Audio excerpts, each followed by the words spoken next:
Hey everybody, it's Master Gallengeist here, bringing you my Dead Space series perspective. There's only 3, but we've got a remake now. 1, 2, and 3.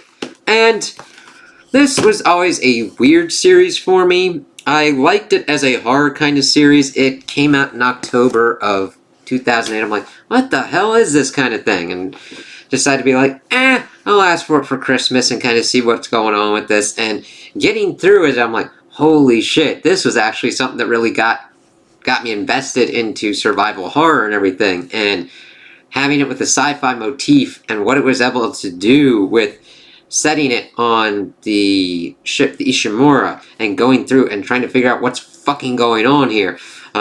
Finding the necromorphs, dead bodies that are just twisted and mangled by this marker thing coming at you, and you having to cut off the limbs to pretty much do everything. Whereas in other horror games, you have to shoot for the head to kill the thing. It introduced different kind of tactics, but I liked that it worked within what Resident Evil had done with Resident Evil 4 and did it its own kind of way with like the kinesis module, the stasis module, and kind of just having Isaac do kind of interest, like going through and be like, holy fucking shit, he's this everyman dude using all these weird kind of things. Kind of a mashup of like Alien, Event Horizon, all this kind of different kind of crazy stuff. And the first one, Isaac is a silent protagonist. He's pretty much trying to look in. His girlfriend, Nicole, is on the Ishimura, and he's trying to figure out what's going on with her. And then at the end, you find out she's already dead and get that kind of jump scare at the end. It's like, holy fucking shit.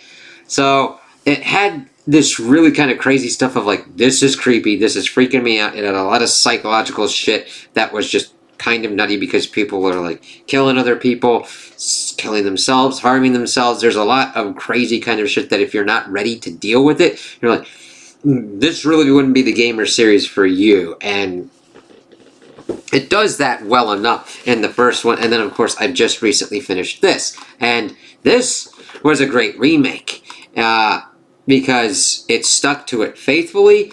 And the changes it made of making Isaac a speaking protagonist worked very well. It didn't feel like they just took the first one and just inserted lines or whatnot and just called it a day. They worked with it, getting the tensions and everything between Daniels and Hammond and everything kind of going on the Ishimura, and because that still happens in the first one, but now Isaac kind of actually participates a little bit more because he's not just like, oh fucking shit.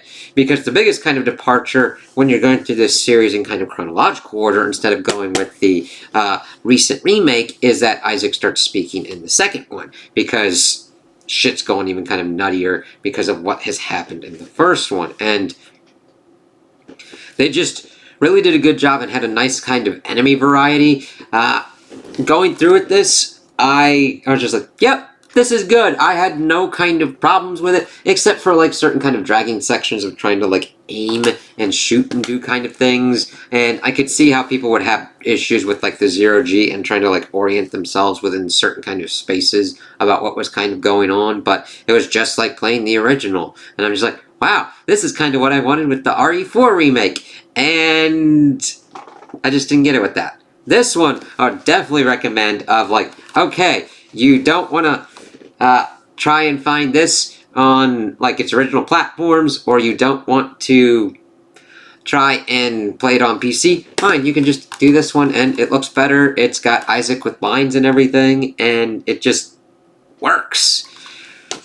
Second one is the kind of refinement, because it goes kind of more action kind of focus, but also things are kind of more streamlined and smoothed with how Isaac moves and everything, because he's been through this shit before. Because that's usually kind of where it falls into the realms of weirdness whenever you're getting into a survival horror franchise. You have to somehow create that kind of balance of, we are putting people into crazy, insane, shitty situations. Now that they've survived one of those, don't you think they would be a little bit better prepared in certain kind of instances to deal with those kind of things?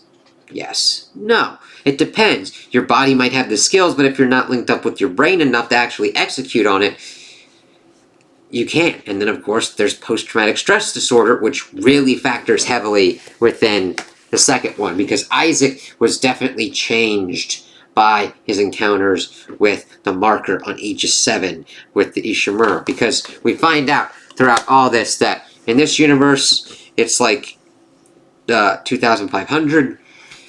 This whole kind of marker thing on Aegis 7 was actually an experiment by the EarthGov, kind of linked up with this kind of corporation CEC and the Unitologists. The Unitologists want to utilize the markers to activate this kind of event of convergence, which is supposed to be spiritual or whatnot, maybe even physical, which is what we kind of see with the necromorphs and everything. Is like, what the fuck's kind of going on here?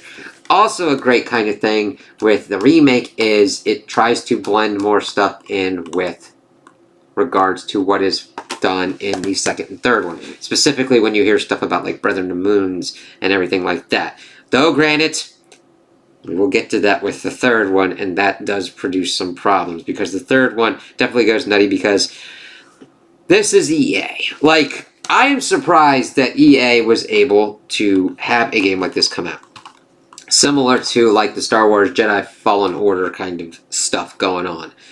There was no overt microtransactions that I saw. There weren't blaring things of like, buy this fucking thing, or trying to get some kind of cosmetic kind of thrown down my throat or whatnot. It was a faithful remake of a single player game, and it worked well, and I had fun with it. That is not always the case, and that definitely pops up in the second and the third one. The third one, most of all. Because the second one, for reasons that EA, of course, will have to more explain, they introduce a multiplayer component. Now, if you take a series that is mainly known for single player, and you then decide, oh, let's put some multiplayer in this bitch, you have to watch out, because that splits development resources. You don't get anything like that without either beefing things up or trying to figure out how that kind of works. Granted, it was interesting playing as, okay, I think they're called the Lurkers, but I always call them Necro Babies. They're the little babies with the little 3 arms. It's like, I'm like, Necro Baby, every time I fucking was playing, and I'm just like, Necro Baby. They're Necromorphs, Necro Baby. Necromorph Baby. But I digress. I just like that kind of thing. It's always in my head. It's like, Necro Baby. And then they like pop out of nowhere. It's like, you fucking little bastard! Because they can fuck with you if you're not careful. But you get the refinement in the second one, even though you've got the fucking shit introduced.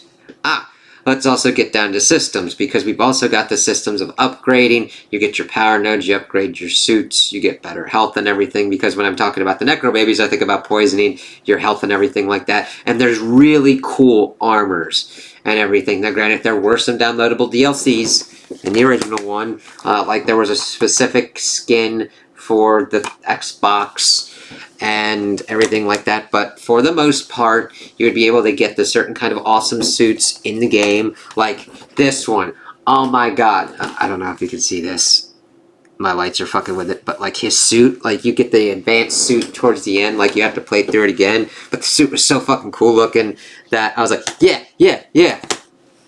That is gameplay design choices, and that's fine, because these were built for replayability in mind, so that way you go through and you can get those kind of awesome outfits and everything. And it wasn't tedious, really, for me.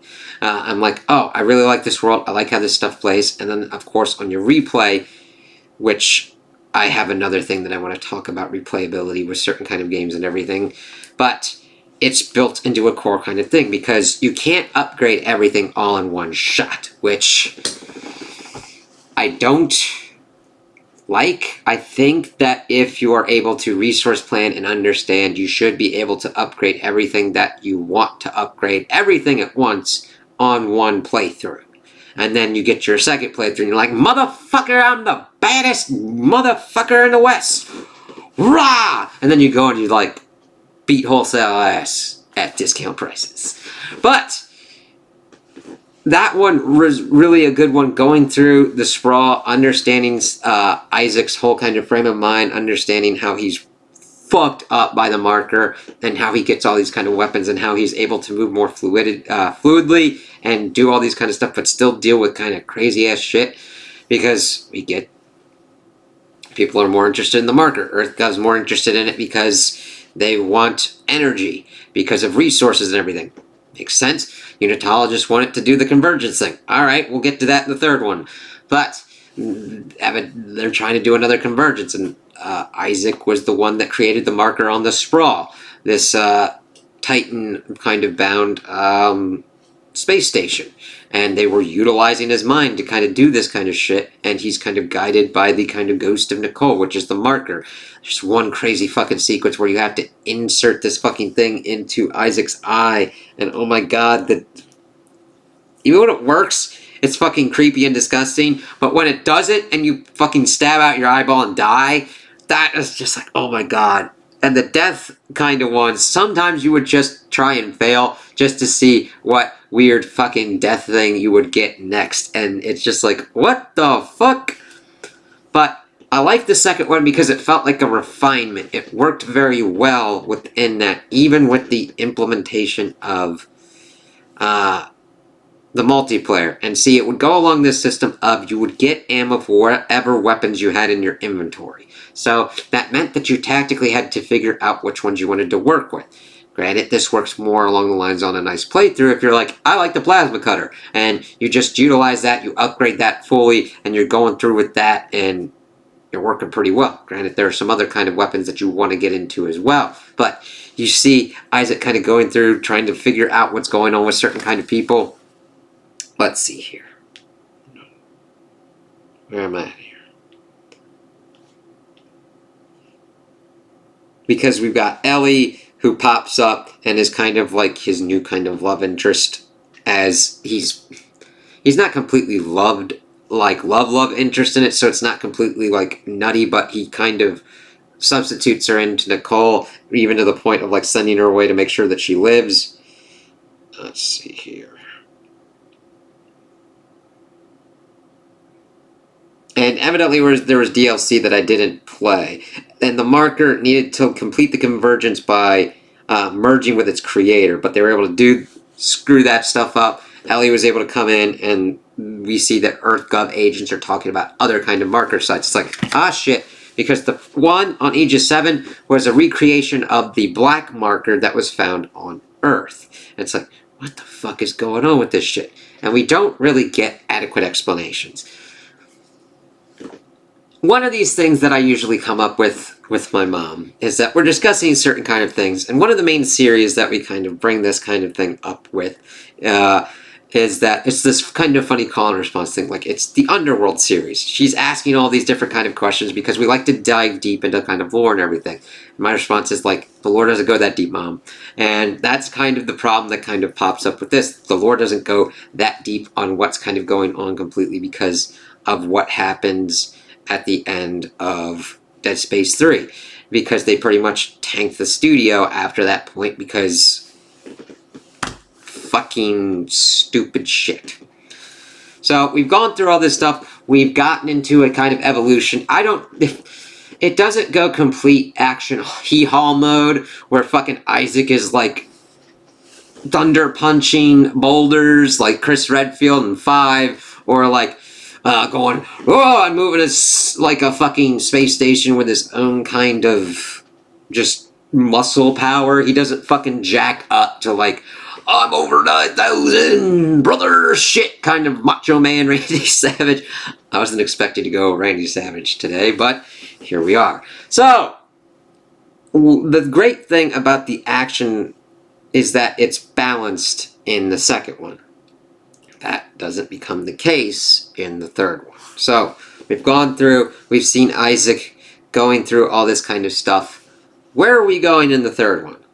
Well, weirdness, strangeness, introduction of microtransactions, and weird passive farming.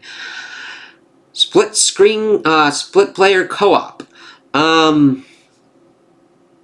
just problems because you can kind of tell they weren't as tightly done as like 1 and 2. Because 1, you have a nice definitive arc. 2, you do as well.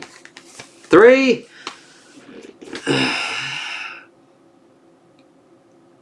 and then of course for some reason, issue commands with optional connect voice input. Fucking 2013, man. So,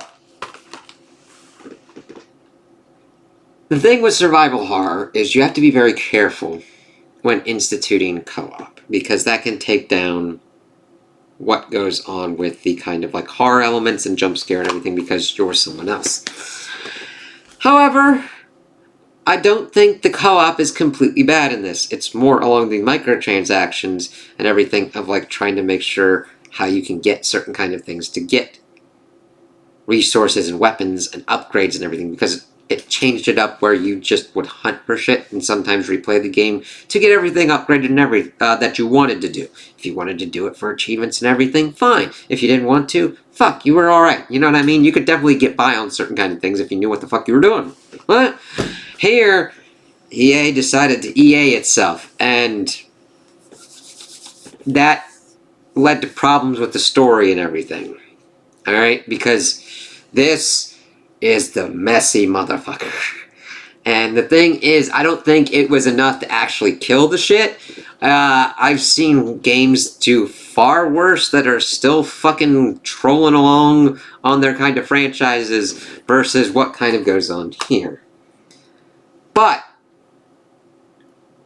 this also institutes fucking kind of you're fighting humans too. And it's like, now we're introducing third-person shooting mechanics. Oh, joy!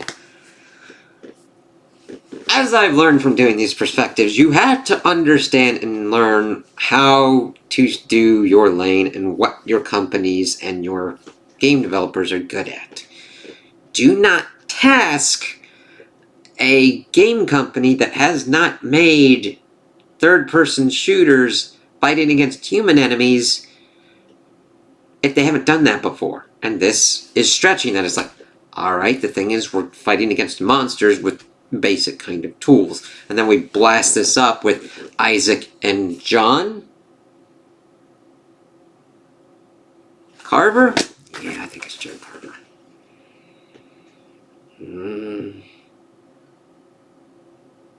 Carver.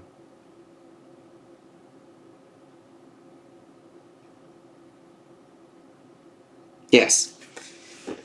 So, the interesting kind of thing is, Isaac has been through this shit like twice, so this is another Tuesday for him. John Carver's like, what in the actual ever-loving fuck nuggets is going on here? And it's really kind of cool, because this plays along the kind of Fear 3 kind of lines, where you experience things differently if you're playing as Isaac, and you're like, yeah, same different kind of shit, I've kind of dealt with this. Carver is having hallucinations, and the marker's like making him see shit. He's like, I'm tweaking, and Isaac's like, whoa, I understand, tell me what's going on, let me help you with that shit. And it affects the player experience. If you're Isaac, you might not see certain kind of shit that John is seeing. It's like, fuck me, ah! And you're like, what? It's like, I ain't seeing shit. Ah, shit, what about that? Oh, motherfucker. And that introduces some things as well, because I played a little bit, not played a little bit, we almost did this. Beat the campaign. I had a buddy on Xbox that I was playing with this through, and that was kind of cool. But you had to, like, figure out the resource management and everything, and it was just, I want to just play this for what was kind of going on. And the thing is, we start off, evidently there's something on this frozen barren world on Tavalantis 2 centuries ago.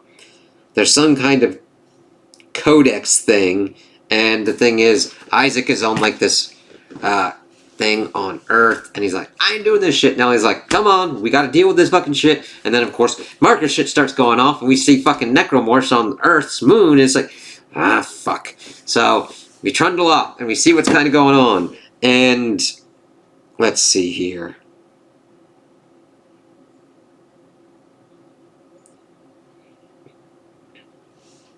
So, they're looking into research on the necromorphs, and the recurring phrase of turn it off. and that they have to proceed this key called Rosetta.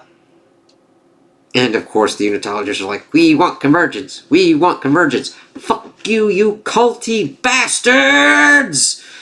God, they're assholes. Especially when we've gone through this shit twice.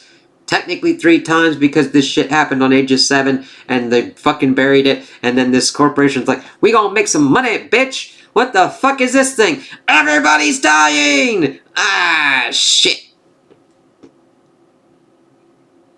And the thing is, it gets to this stupid kind of thing. That we learned that the Rosetta is like a cryogenically frozen alien who is like native to Tavalinus, chopped up and everything, and that it was a victim to the Necromorphs, and that the markers influence evolution and perpetuate the Necromorph life cycle. Almost kind of like the Reaper kind of shit. Which makes sense because Mass Effect was published by EA and everything. And it's like, huh, okay. But we find out Convergence is making these Brethren Moon things. It's like, what? And evidently that there's this machine that these Tavalentis people made that fucking froze the thing. And that the whole message of Turn It Off is that they want the fucking moon to be open. And let's see. Turn It Off came from the markers so that the moon can awaken and summon more of their species to consume all life in the universe. And we have no way of fucking fighting moon-sized fucking necromorphs unless they decided to turn and make Isaac make a giant fucking plasma cutter and just be like, yeah, bitch, I'm gonna chop you up in little bitty pieces, make you go fuck off. It was just like, what? So you're going through and you're pretty much doing more kind of dungeon diving stuff and like trying to get different kind of stories as this is going on. Because I remember that part mostly, but then you're just going through, it's like, what? And this is where it ends. Let's see. This crazy asshole deactivates the machine. Everything's going nutty. Convergence happens. It's like, ah, shit.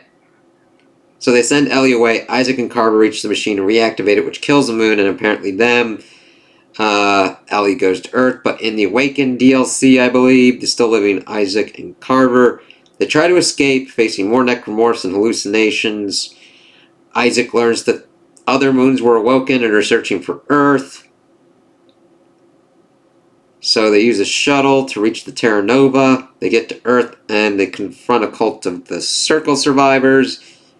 The moons invade Isaac's mind and reveal to him they always knew Earth's location and were stalling him and Carver. After killing the cultists, Isaac and Carver return to Earth but find it under attack by moons. They crash into an approaching moon, leaving their fates unknown. And that is where the third fucking one ends. I mean, it's not good. It's not a good place to fucking lead this shit, but it's not the most untenable kind of situation. Granted, I think it going more full-on co-op, more action-y shooter, like, there's a difference between action and ramping it up into, like, running, gunning, and kind of fighting the monsters versus trying to go full shooter-shooty, third-person-wise, that this one kind of attempted to do for fuck-all reasons because we can't figure out what's actually going on with our player base and our audience and our fans. Because we had 2 successful games, and then we fucking remade the first one. So we'll have to see what kind of goes on. I do know that we have had inklings that they will remake the second one, which will be interesting. If they just do the same thing as this one, it just makes it as a better way to play the second one. Which, that's pretty much what you would want to do in a remake, remaster scenario. Third one needs more kind of work, but then we could fall into the same kind of traps of what was kind of going on with Resident Evil 4 Remake for me, where stuff worked, but most of all, I'm like, what the fuck's going on here? Mainly that was down to gameplay design. Whenever you're reworking and retooling certain kind of stuff, you have to be careful. Granted, with what we have seen about the third one, it's just like they didn't really give them enough time to actually come up with something and just kind of threaten, you know what, fucking ape Mass Effect. We fucking own BioWare anyway, so just fucking ape it. It's like, what? give them enough time to actually have an understanding of what they want to achieve with a third one, or where they want to go with these markers and the necromorphs and what it means for the universe and everything within that. Sure, you can get money however much you want, but I mean, you overshot your target, now you're on fucking fire. Just landing in a pool of lava being like, what just fucking happened? Because you did stupid shit thinking you could get all the money in the world without doing any of the fucking work that you need to do to make it work. It was disappointing with that one. I'm like, motherfucker. And, I mean, when you see the eventual closure of the studio, and you're like, fuck you, EA, it was a recoverable thing. They could have done whatever they needed to make it work. And go back to their roots. Fuck, they still could have had a co-op kind of system. We do see the same kind of, not the same, but I mean similar kind of co-op system with Resident Evil 5, and it's action focused. But this never gets to that kind of complete boulder punching level. However, Isaac and Carver now have to fight fucking moons made out of dead fucking necromorph shit. It's... okay, you now have a problem. How the fuck do you fight this thing? Escalation. It's a problem. If you get to that point and you're like, how do our heroes do this? You then have to initiate Deus Ex Machina, ass pull, fucking plot demands that Isaac has a big fucking gun or something. There are other kind of ways to do it, but it's how you are able to achieve that. See, that's why this jacket is here. First two and the first remake, yeah, baby. Third one's like, shit. This happened. This fucking happened. So, my thing on the series is I like the base that it has. The understanding of the markers, the necromorphs as a antagonistic force, utilizing weird tools to chop off limbs instead of just going for headshots. It gave it a distinct kind of gameplay style and standard and gameplay loop that was very interesting and very different for the time, and even different for the time here now. I think that's why the first one's remake actually did as well as it did. Never mind the fact that it was actually a good game that was made. That worked. I didn't really run into many kind of problems other than every time that I would sometimes try and load a game, it would put me back into the fucking menu to load the game again, and I'm like, why are you doing this? So it was only one little weird fucking thing that would happen usually when I would like be getting back into it. But other than that, I'm like, this works. It's a single-player game. They didn't thunder shove microtransactions into this. Are we sure EA is on this? Yeah. Because I went through 1 and 2 and I'm like, yeah. Though granted, you got the whole thing of like EA putting in multiplayer into it. It's like, what the fuck? And then we got co-op and it's like, motherfucking... The whole problem was the like breaking down of the story. Isaac working with somebody that is just being exposed to the marker and being a kind of Obi-Wan to them is a very cool concept to explore. However, when you're dealing, like the main crux of the narrative of, it's really not that good. It's like, okay, the unitologists are still trying to like initiate convergence. All right, we need to figure out this stuff about like past kind of things. And when you like go through the Wikipedia and just get the like barest rundown, you're like, this isn't good. And then factoring in the gameplay of like trying to get to that, it's like you get the barest kind of minimum stuff. Everything else is pretty much like the value add is upgraded to stuff that it shouldn't be like as the main focus, whereas the main focus is like, I'm like, we need to know what the whole goal is of the necromorphs. They're brethren moons and they want to consume all life. Okay, how do we stop that? Because that's like the whole Reaper thing.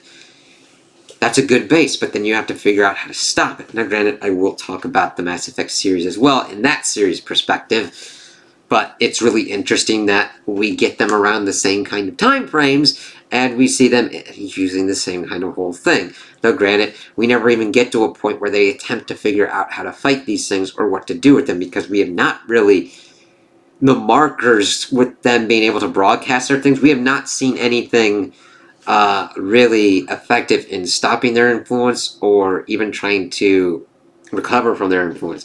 Isaac's pretty much just gone through it and been able to do it because of just who he is and being the protagonist of what's kind of going on. We don't get an adequate explanation of what goes on and what makes them different. It just affects everyone, and we need a little bit more on why people are not as affected by the marker, or if they are able to recover, and how to stop that.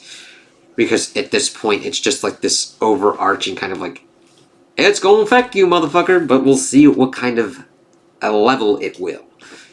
And of course, you don't get really any kind of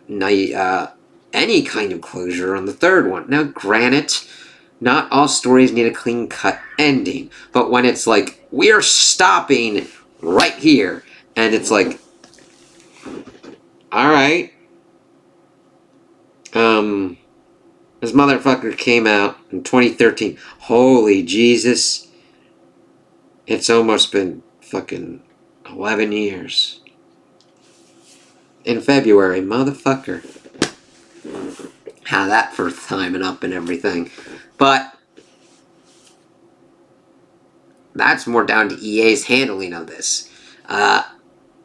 Just let the studios... I mean, there's a balance and a push and a push-pull yin-yang shit going on. Chaos and order.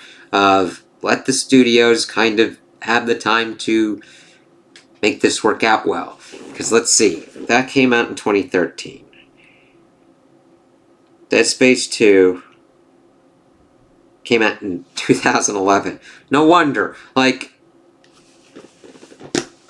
2 years in between releases. That's never mind the fact of how long it takes to develop the goddamn thing.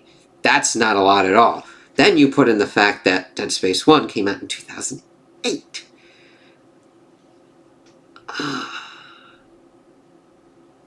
There's only so much you could do. They needed time to actually do stuff with the story and work in with the gameplay, because they had a solid base down with what was going on with the second one, in my opinion. If you don't agree with that, I completely understand. That's kind of like with me and the Resident Evil 4 remake. That did not jive with me at all, but it could jive with other people, and that's cool, man. That's cool. So, and if you like the third one, I'm not harshing you on that. There's stuff to like in there. Like, the co-op mechanics. That's really fucking kind of cool. I just wish that it was utilized better, and that the story was better with it, because it's just like, this really doesn't seem like much. Granted, there's other levels and steps, and the thing is, the main thing that I replayed was the first one. And otherwise, it would take me forever to kind of like replay certain kind of stuff. And sometimes I just kind of have the general idea of what it made me kind of feel like, and what kind of gripped me for it, because these had a nice kind of horror aspect that I didn't feel like I was being completely screwed over with, but a nice kind of balance where I'm in there, and I get the kind of scares and everything, but I felt like I was going through with this journey with Isaac in the first one and the second one, and holy shit, the third one. But I would definitely recommend looking into this series if you're into survival horror. Now, you have to be careful with the content and everything because of suicide, dismemberment, all the different kind of stuff. And if that doesn't sound like for you, that's completely alright. I really am not into the Event Horizon movie. I'm like, no, thank you. No. It just, it skeeves me, man. There's just shit in there that just freaks me the fuck out. It's completely subjective kind of thing. I can understand why people like it. It's just like, no, thank you. And it's like, but you like this one. There's a level of, interestingly enough for me, there's a level of separation. And also, I can fight back on the things. Whereas in the movie, I'm like, I can't, you know what I mean? It's kind of weird, I know. But I would definitely recommend it. I think it's one of an important kind of ones in the survival horror. Not really like a complete giant kind of pillar one that... It's hard to say. I would kind of consider it a pillar one, even though it mainly had 2 good ones, and of course the good remake, before it was fucking thunder cracked. And then we've got, like, of course, Resident Evil is just one of the top ones. That's a survivor horror pillar because it has influenced this one too. You know what I mean?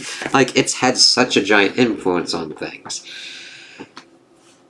But yeah, I had fun with this, and I had fun with the remake, and I would definitely recommend the remake if you don't want to deal with fiddliness of old school tech and whatnot. It just works. It's got the same pretty much basic control schemes and just in a newer, cleaner looking package. So those are my opinions on this series. Tell me what you guys think in the comments below. If you liked it, if you didn't like it, if you agree with me, if you disagree with me. Also like and subscribe, and I hope you have a good day.